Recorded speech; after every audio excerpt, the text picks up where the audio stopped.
인도네시아가 프랑스 라팔 전투기 42대를 도입하면서 전 세계 방산 전문가들이 한국 국방부 앞에서 무릎 꿇을 준비를 하고 있다는 거 알고 계셨나요? 지금 이 순간에도 수많은 언론과 군사, 분석가들이 인도네시아의 라팔 도입을 두고 한국 방산의 패배라고 떠들어대고 있거든요.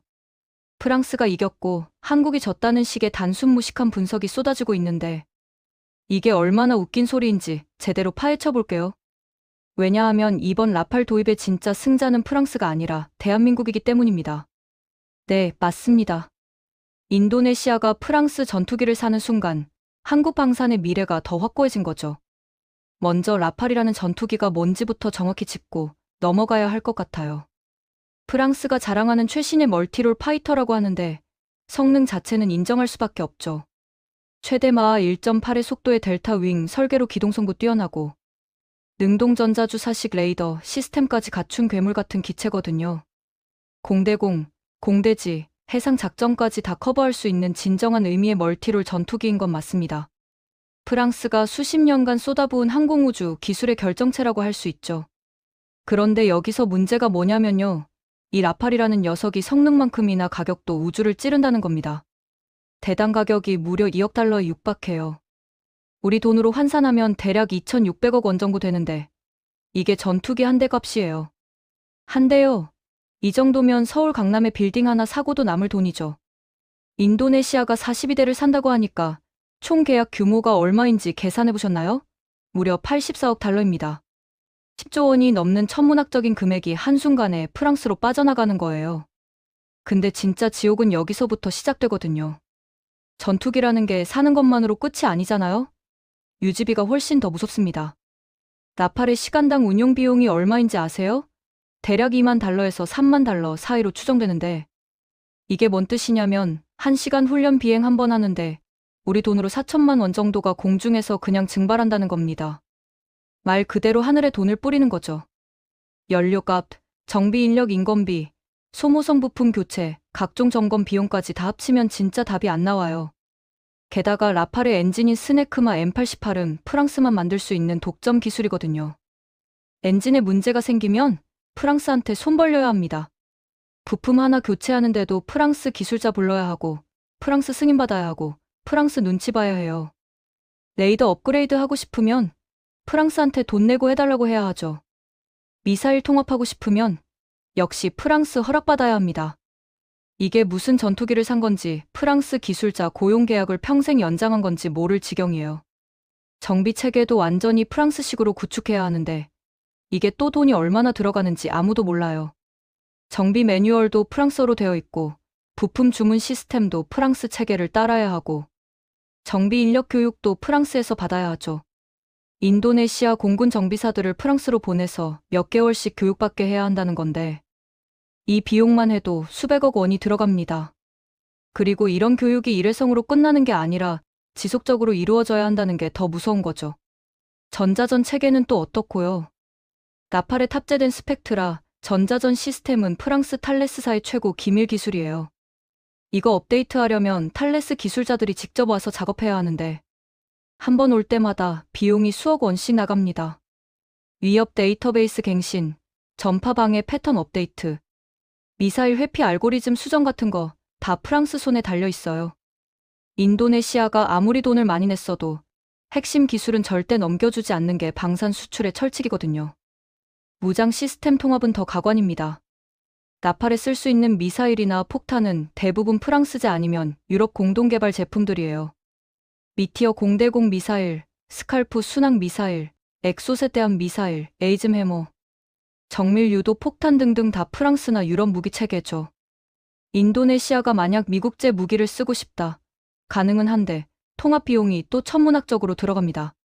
소프트웨어 수정, 하드웨어 개조, 시험 비행, 인증 과정까지 다 거쳐야 하는데 이게 2년에서 3년은 좋게 걸리고 비용은 수천억 원 단위로 올라가요. 그럼 여기서 질문 하나 던져볼게요. 인도네시아가 정말로 이런 라팔 42대만으로 공군 전력을 완성할 수 있을까요? 절대 불가능합니다. 인도네시아 공군이 방어해야 할 영공이 얼마나 넓은지 아세요? 인도네시아는 세계에서 네 번째로 인구가 많은 나라이고 1만 7천 개가 넘는 섬으로 이루어진 거대한 군도 국가예요. 동서로만 5,000km가 넘게 뻗어 있죠. 이런 광활한 영토와 영공을 라팔 42대로 방어한다는 건 농담이나 다름없어요. 전투기 운용의 기본 원칙이 뭔지 아시나요? 가동률이라는 개념이 있어요. 전투기 100대가 있어도 실제로 동시에 띄울 수 있는 건 30대에서 40대 정도밖에 안 됩니다. 나머지는 정비 중이거나 수리 대기 중이거나 업그레이드 작업 중이거든요. 라팔 42대로 계산하면 실제로 즉시 출격 가능한 전력은 15대 안팎이라는 얘기예요. 이 정도로 인도네시아 전체 영공을 커버한다? 말이 안 되죠. 게다가 라팔은 전략적 고급 자산이에요. 일상적인 영공 순찰이나 경계 비행에 라팔을 투입한다는 건 롤스로이스 타고 동네 마트 가는 격이에요. 너무 아깝고 비효율적이죠. 라팔은 진짜 중요한 임무, 적의 핵심 시설 타격이나 고위협 공역 침투 같은 특수 작전용으로 남겨둬야 해요. 그럼 일상적인 방공 임무는 누가 해요? 바로 여기서 보조 전력이 필요한 거죠. 현재 인도네시아 공군이 운용 중인 전투기들 라인업 한번 볼까요? 미국제 F-16이 있고, 러시아제 수호이 시리즈가 있고, 이제 프랑스제 라팔까지 들어왔어요. 완전히 국제 전시회 수준이죠. 이게 외교적으로는 균형 전략이라고 포장할 수 있겠지만, 실전 운용 관점에서는 악몽입니다. 부품 재고를 세 나라 체계로 다 준비해야 하고, 정비 인력도 세 가지 기종을 다 배워야 하고, 시뮬레이터도 세 종류 구비해야 하고, 훈련 체계도 따로따로 운영해야 해요. 예를 들어 볼게요. 어느 날 갑자기 인도네시아 어느 섬 근처에서 영공 침범 사태가 발생했다고 쳐요. 긴급 출격 명령이 떨어졌는데 F-16은 엔진 정비 중이고 수호이는 레이더 업그레이드 작업 중이고 라팔은 프랑스 기술자 출장 와서 소프트웨어 패치 중이에요. 이럴 때 뭘로 날려요? 대체 가능한 예비 전력이 없으면 그냥 속수무책으로 당할 수밖에 없죠. 이게 다기종 혼합 운용의 무서운 함정이에요. 인도나 이집트가 이미 이런 전철을 밟았거든요. 인도 공군은 프랑스제 미라주, 러시아제 미그와 수호이, 영국제 제규어, 자국산 테자스까지 섞어서 쓰는데 가동률이 형편없어요. 부품 하나 고장나면 전 세계에서 수입해야 하니까 대기 시간이 몇 달씩 걸리고 그 사이에 전투기는 경납고에서 먼지만 쌓이죠. 이집트도 프랑스 라팔, 러시아 미그-29와 수호이-35 미국 F-16을 동시에 운용하는데 정비 악몽에 시달리고 있어요. 부품 공급망이 완전히 꼬여버려서 실제 전쟁 발생 시 제대로 싸울 수나 있을지 의문이라는 게 전문가들 평가예요. 그러니까 인도네시아 입장에서는 라팔을 도입했지만 동시에 새로운 문제가 생긴 거예요. 라팔은 너무 비싸서 대량으로 못 사고 그렇다고 라팔만으로는 공군 전력이 안 되니까 보조 전력이 절실한데 이 보조 전력은 가격도 적당하고 성능도 괜찮고 유지비도 감당 가능하고 정치적 제약도 없어야 한다는 거죠. 이 모든 조건을 만족하는 전투기가 현재 세계 시장에 몇 개나 될까요? 거의 없습니다. 아니, 정확히는 딱 하나 있어요. 바로 대한민국의 KF-21 보라매입니다. 소름 돋지 않나요? 인도네시아가 프랑스 라팔을 선택한 순간 역설적으로 한국 KF-21의 필요성이 더욱 명확해진 거예요. 라팔이라는 초고가 전투기를 운용하려면 중급 성능의 합리적 가격 전투기가 반드시 필요하거든요. 그게 바로 KF-21이 타겟으로 삼고 있는 시장이고요. KF-21이 뭔지 정확히 모르시는 분들을 위해 설명드릴게요. 한국이 독자, 개발한 4.5세대 전투기로 분류되는데 사실상 5세대에 가까운 성능을 자랑하는 차세대 전투기예요. 최대 속도 마하 1.8 이상, 작전 반경 1000km 이상, 능동 전자주사식 위상 배열 레이더 탑재, 첨단 전자전 체계, 스텔스 기술 적용 등등 웬만한 최신의 전투기가 가진 기능을 다 갖추고 있죠. 근데 여기서 핵심은 가격이에요. KF-21의 예상 수출 가격이 대당 6천만 달러에서 8천만 달러 선으로 책정될 것으로 보이는데 라팔의 2억 달러와 비교하면 3분의 1 수준이에요. 성능은 비슷한데 가격은 3분의 1이라는 게 무슨 뜻인지 아시겠어요? 라팔 한 대 살 돈으로 KF-21을 두세 대 살 수 있다는 겁니다. 이게 엄청난 가성비죠. 유지비 측면에서는 더 압도적이에요. KF-21의 시간당 운용 비용은 아직 정확히 공개되지 않았지만 업계 추정치로는 7,000달러에서 1만 달러 사이로 예상돼요. 라팔의 2만 3만 달러와 비교하면 절반 이하죠. 한국공군이 오랫동안 F-16을 운용하면서 쌓은 정비 노하우와 효율성 개선, 경험이 KF-21에도 그대로 적용되거든요. 정비 주기를 최적화하고 부품 내구성을 높이고 자동 진단 시스템을 강화해서 인건비를 줄이는 방식으로 설계됐어요. 부품 공급망도 완전히 다른 차원이에요. 라팔은 프랑스 본토에서 부품을 공수해야 하는데 KF-21은 한국 방산 업체들이 전 세계 어디든 빠르게 공급할 수 있는 체계를 갖추고 있어요. 한화, 한국항공우주산업, LI진엑스원 같은 업체들이 24시간 고객 지원 시스템을 운영하고 있고 긴급 부품은 항공 특송으로 48시간 내에 배달 가능하다고 해요. 이게 얼마나 큰 차이인지 아세요? 전투기가 고장났을 때 부품 도착까지 3개월 걸리는 거랑 2일 걸리는 거랑 완전히 다른 세계죠. 기술 이전과 자율성 측면에서도 KF-21은 혁명적이에요. 한국은 방산 수출할 때 기술 이전을 꽤 관대하게 해주는 편이거든요. 물론 핵심 기밀은 보호하지만 운용과 유지에 필요한 기술은 상당 부분 넘겨줘요. 심지어 인도네시아는 KF-21 개발 초기에 공동 투자국으로 참여했기 때문에 원래부터 일정 지분과 기술 접근 권한을 갖고 있어요. 이게 무슨 뜻이냐면 KF-21을 도입하면 인도네시아가 자체적으로 업그레이드하고 개조할 수 있는 여지가 엄청 크다는 거예요. 한국이 폴란드에 K 전차와 K9, 자주포, FA-50 전투기를 수출할 때도 현지 생산과 기술 이전을 대거 허용했잖아요. 이게 한국 방산의 전략이에요. 단기적으로는 기술료를 좀 덜 받을 수 있지만 장기적으로는 파트너 국가와 깊은 유대를 형성하고 지속적인 협력 관계를 구축하는 거죠. 이렇게 되면 그 나라는 한국 무기 체계에 완전히 편입되고 추가 주문과 업그레이드는 자연스럽게 한국으로 향할 수밖에 없어요. 반면에 프랑스는 어떤가요? 기술 이전, 꿈도 꾸지 마세요. 핵심 기술은 절대 안 줍니다. 라팔의 심장부인 엔진 기술, 레이더 알고리즘, 비행 제어 소프트웨어 이런 건 프랑스 기술자 아니면 절대 건드릴 수 없어요. 인도네시아가 아무리 돈을 많이 내도 블랙박스로 봉인된 채로 운용해야 하죠. 이게 얼마나 답답한 상황인지 상상이 가시나요? 미국은 또 어떤가요? 미국제 무기는 ITAR 국제 무기거래 규정이라는 악명 높은 규제에 묶여 있어요. 미국 부품이 하나라도 들어간 무기는 운용부터 수리, 개조, 재판매까지 전부 미국 국무부의 승인을 받아야 해요. 심지어 미국이 마음에 안 들면 부품 공급을 끊어버릴 수도 있죠. 실제로 튀르키예가 러시아제 S-400 방공 시스템을 도입했다는 이유로 F-35 프로그램에서 퇴출당했잖아요. 이게 미국식 방산 수출이에요. 무기를 팔면서 동시에 목줄도 함께 파는 거죠. 인도네시아는 이런 씁쓸한 경험이 있어요. 과거에 미국제 F-16을 운용하다가 미국과 외교 관계가 틀어졌을 때 부품 공급이 끊겨서 전투기들이 경납고에 처박혀 있었던 흑역사가 있거든요. 수십억 달러를 주고 산 최신의 전투기들이 부품 한 조각 없어서 날지도 못하고 썩어가는 걸 보면서 인도네시아 군부는 뼈저린 교훈을 얻었어요. 미국 의존도를 줄여야 한다는 거죠. 그래서 인도네시아가 최근 튀르키예한테 주문한 게 뭔지 아세요? 튀르키예가 개발 중인 5세대 스텔스 전투기인 칸 KAAN을 사겠다고 했는데 조건이 가관이에요. 미국 부품을 단 하나도 쓰지 말라는 거예요. 완전히 미국 기술 독립형 전투기를 요구한 거죠. 이게 얼마나 강력한 메시지인지 아시겠어요?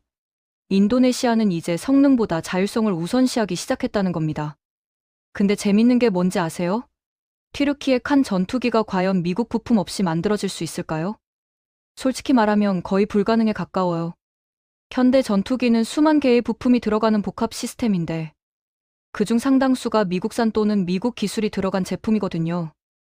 엔진만 해도 원래 칸에는 미국제 F-110 엔진이 들어갈 예정이었는데 튀르키예가 이걸 자체 개발로 대체하려고 하니까 개발 기간이 최소 5년은 더 늘어날 거라는 게 전문가들 분석이에요. 그럼 여기서 KF-21의 증가가 또 드러나죠. KF-21도 현재는 미국제 F-414 엔진을 쓰고 있어요. 그런데 한국은 이미 차기 엔진 국산화 프로젝트를 진행 중이고 2030년쯤에는 완전 국산 엔진으로 교체할 계획이에요. 하나에어로스페이스가 주도하는 이 프로젝트는 이미 상당한 진척을 보이고 있고 정부 지원도 막대하게 쏟아지고 있죠. 엔진 국산화가 완료되면 KF-21은 세계에서 몇 안 되는 완전 독립형 전투기가 되는 겁니다. 그리고 솔직히 말씀드리면 현재 KF-21에 들어가는 미국 부품도 한국이 얼마든지 대체 가능한 것들이 많아요. 레이더는 이미 한국 LIG 넥스원이 독자 개발한 AESA 레이더가 들어가고 전자전 체계도 국산이고 비행 제어 컴퓨터도 국산이고 주요 무장도 국산화율이 점점 높아지고 있어요. 미국 의존도를 줄이려는 노력이 체계적으로 진행되고 있다는 거죠. 인도네시아 입장에서 보면 이게 얼마나 매력적인지 아시겠어요? KF-21을 도입하면 현재는 미국 엔진이지만 몇 년 후에는 한국산 엔진으로 업그레이드할 수 있고 그때부터는 완전히 미국 눈치 안 봐도 되는 거예요. 게다가 한국은 인도네시아를 KF-21 공동개발 파트너로 인정하고 있으니까 기술 접근성도 훨씬 높죠. 여기서 한 가지 더 짚고 넘어가야 할 게 있어요. 인도네시아가 왜 하필 이 시점에 라팔을 선택했을까요? 일각에서는 한국 방산이 너무 성장해서 견제하려는 의도가 있다는 분석도 나와요. 인도네시아는 전통적으로 특정 국가에 과도하게 의존하는 걸 극도로 경계하는 나라거든요. 냉전 시대부터 비동맹 외교를 고수해온 역사가 있고 지금도 미국, 중국, 러시아, 유럽 사이에서 균형을 유지하려고 노력하죠. 그런데 한국 방산이 너무 잘 나가기 시작한 거예요. 인도네시아는 이미 한국에서 잠수함 3척을 도입했고 다목적 전투기 FA-50도 구매했고 전차와 장갑차도 한국제를 쓰고 있어요. 게다가 KF-21 공동개발에도 참여하고 있죠. 이 정도면 인도네시아 군의 핵심 전력 상당 부분이 한국 의존적이 되는 상황이에요. 인도네시아 입장에서는 이게 좀 부담스러운 거죠. 그래서 의도적으로 프랑스 라팔을 끌어들여서 균형을 맞추려는 전략적 선택이었다는 분석이 설득력이 있어요. 한국이 너무 강해졌으니까 프랑스라는 카드를 하나 더 가져가서 협상력을 유지하겠다는 거죠. 이게 무슨 뜻이냐면 한국 방산이 이제는 도와줘야 할 약소국이 아니라 견제해야 할 강대국 수준에 올라섰다는 겁니다. 소름 돋지 않나요? 10년 전만 해도 한국 방산은 수출 실적이 거의 없었어요. 전 세계 방산 수출 순위에서 한참 밑에 있었죠. 그런데 지금은 어때요? 2022년 기준으로 전 세계 방산 수출 9위까지 올라왔고 2023년에는 폴란드 대규모 계약 덕분에 아마 5위권 안에 진입했을 거예요. 이게 불과 몇 년 만에 일어난 일이에요. 완전히 방산 시장 판도를 뒤집은 거죠. 미국, 러시아, 프랑스, 독일, 영국 같은 전통적 방산 강국들이 지금 한국을 어떻게 보고 있을까요? 위협이에요. 진짜 위협. 한국 무기가 가성비가 너무 좋아서 자기네 시장을 잠식하고 있거든요. 특히 중급 무기 시장에서 한국의 점유율이 폭발적으로 늘어나고 있어요. K9 자주포는 이미 세계 자주포 시장의 절대 강자가 됐고 K 전차도 서방 전차 시장에서 급속도로 입지를 넓히고 있고 FA-50 경전투기는 가격 대비 성능으로 엄청난 인기를 끌고 있죠. KF-21이 양산에 들어가고 수출이 시작되면 이 추세는 더 가속화될 거예요. 중급 전투기 시장에서 한국이 게임 체인저가 될 가능성이 아주 높거든요. 지금까지는 F-16이나 그리펜, 라팔 같은 선택지밖에 없었는데 KF-21이라는 새로운 옵션이 생기면서 많은 나라들이 한국으로 눈을 돌리기 시작했어요. 실제로 이미 여러 나라에서 KF-21에 관심을 보이고 있어요. 필리핀, 말레이시아, 태국, 이라크, 사우디아라비아, 폴란드, 루마니아 등등 적어도 10개국 이상이 도입을 검토 중이라는 보도가 나왔거든요. 물론 아직 확정된 건 없지만 이 정도 관심이면 앞으로 몇 년 안에 수출 계약 하나둘씩 터질 가능성이 높죠. KF-21의 가장 큰 무기가 뭔지 아세요? 바로 커스터마이징이에요. 한국은 고객 맞춤형 옵션을 제공하는데 아주 적극적이거든요. 레이더를 업그레이드하고 싶다. 가능합니다. 특정 무기 시스템을 통합하고 싶다. 협의 가능합니다. 현지 생산을 원한다? 기술 이전 논의할 수 있습니다. 이런 유연성이 한국 방산의 엄청난 경쟁력이에요. 반면에 미국이나 유럽 방산업체들은 어때요? 거의 take it or leave it, take it or leave it 방식이에요. 우리가 제시하는 조건대로 사든지 말든지 알아서 하세요. 이런 식이죠. 커스터마이징? 추가 비용 내고 몇 년 기다려야 해요. 현지 생산, 핵심 기술은 절대 안 줍니다. 이런 태도 때문에 많은 나라들이 미국과 유럽 무기의 환멸을 느끼고 있어요. 한국은 정반대예요. 고객이 원하면 최대한 맞춰주려고 노력하죠. 물론 핵심 기밀은 보호하지만 그 외의 영역에서는 상당히 관대해요. 이게 신뢰를 쌓는 방법이고 장기적 파트너십을 구축하는 전략이에요. 단기적 이익보다 장기적 관계를 중시하는 한국 특유의 비즈니스 철학이 방산 수출에도 그대로 적용되고 있는 거죠. 인도네시아로 다시 돌아가 볼게요. 인도네시아가 라파를 도입했지만 이게 한국과의 관계를 끊는다는 의미는 절대 아니에요. 오히려 KF-스무한 필요성을 더 확인시켜 준 거라고 봐야 해요. 라팔이라는 초고가 전투기를 소수 운용하면서 동시에 중급 성능의 대량 전력이 필요한데 그 자리에 딱 맞는 게 KF-21이거든요. 게다가 인도네시아는 KF-21 공동개발국이에요. 원래 개발 비용의 20%를 분담하기로 했었는데 재정 문제로 지금까지 제대로 납부를 못하고 있어요. 하지만 이게 오히려 나중에 협상 카드가 될 수 있어요. 한국이 지금까지 밀린 개발비 좀 깎아줄 테니까 KF-21을 대량 주문하시죠. 이런 식으로 패키지 딜을 제안할 수 있거든요. 인도네시아로서도 나쁘지 않은 거래죠. 현재 KF-21은 한국 공군용 양산이 본격적으로 시작됐어요. 2026년부터 실전 배치가 시작되고 2028년쯤이면 초기 운용 능력을 갖추게 될 거예요. 그러면 실전 데이터가 쌓이고 개선점이 발견되고 업그레이드가 이루어지면서 더욱 완성도 높은 전투기가 되겠죠. 이런 검증 과정을 거친 KF-21이 수출 시장에 나오면 엄청난 경쟁력을 갖게 될 거예요. 재밌게 보셨다면 구독과 좋아요, 알림 설정 부탁드립니다.